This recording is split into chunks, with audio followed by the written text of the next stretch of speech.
성도 여러분 안녕하세요. 매일 하나님 만나 말씀에 만나 공급받는 매일 만나 시간입니다. 하나님의 은혜가 여러분의 심령과 가정에 가득하기를 축복합니다.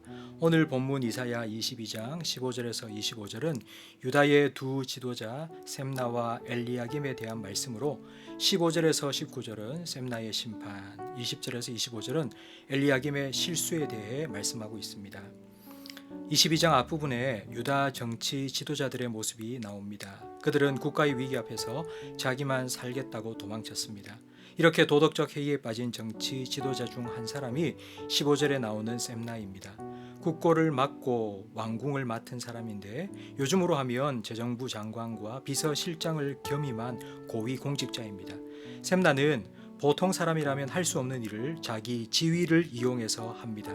자기 묘실을 예루살렘 도성 내에 만든 것입니다. 이스라엘의 장례 풍습은 굴을 파서 자자손손 대대로 그 굴에 시신을 안치합니다.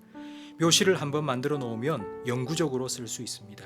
셈나는 도성 내에 이런 굴을 파서 가족 묘실을 만들고 자기 집안을 뼈대 있는 명문 가문으로 만들려고 했습니다. 하나님께서 섬기라고 주신 지위로 자기 사리사욕을 채운 것입니다. 이에 대한 하나님의 심판이 17절에 기록되어 있습니다. 하나님께서는 셈나를 공처럼 똘똘 말아서 멀리 던져버릴 것이라 말씀하십니다. 여기에 영원히 뿌리 내리려고 한 셈나를 멀리 던져 거기서 죽게 할 것이라고 말씀하십니다. 이사야 36장에 이 예언이 그대로 이루어졌음을 확인할 수 있습니다.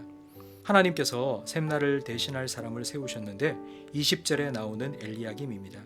하나님께서는 엘리야김을 내 종이라고 부르십니다.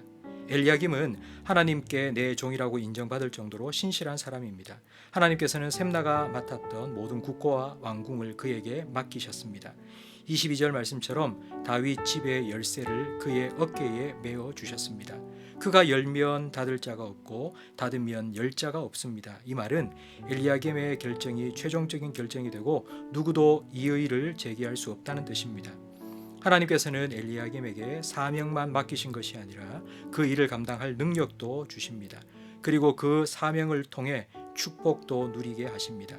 23절에 엘리야김의 지위는 잘 박힌 못과 같이 더욱 견고해졌고 그가 그의 아버지 집의 영광의 보좌가 되었습니다.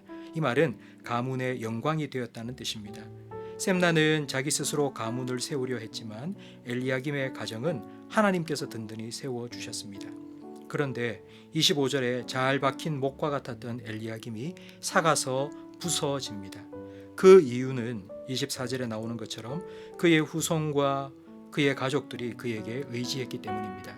아무리 단단하게 박힌 못이라 해도 출세를 원하는 가족들, 사돈의 팔촌까지 매달리니 감당할 수 없게 되어 부러진 것입니다.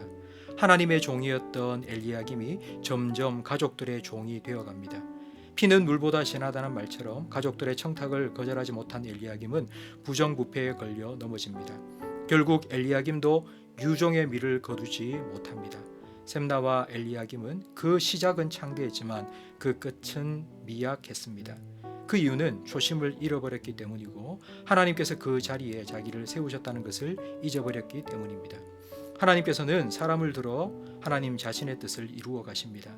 하나님이 들어 쓰시는 사람은 능력이 많은 사람이 아니라 하나님의 종입니다. 하나님의 뜻을 깨닫고 하나님의 말씀대로 하나님을 위해 일하는 사람입니다. 하나님의 종은 하나님을 기쁘시게 하며 사람들은 평안하게 하고 자신은 더욱 잘 됩니다.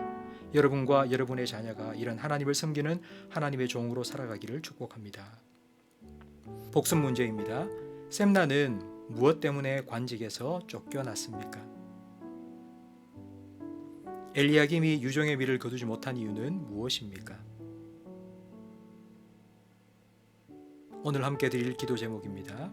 하나님께서 준비해 놓으신 자리에 합당한 사람이 되게 해달라고, 그 자리에서 나의 영광이 아니라 하나님의 영광을 위하여 살아가게 해달라고, 그리고 초심을 잃지 아니하고 끝까지 유종의 미를 거두게 해달라고 기도하시기 바랍니다.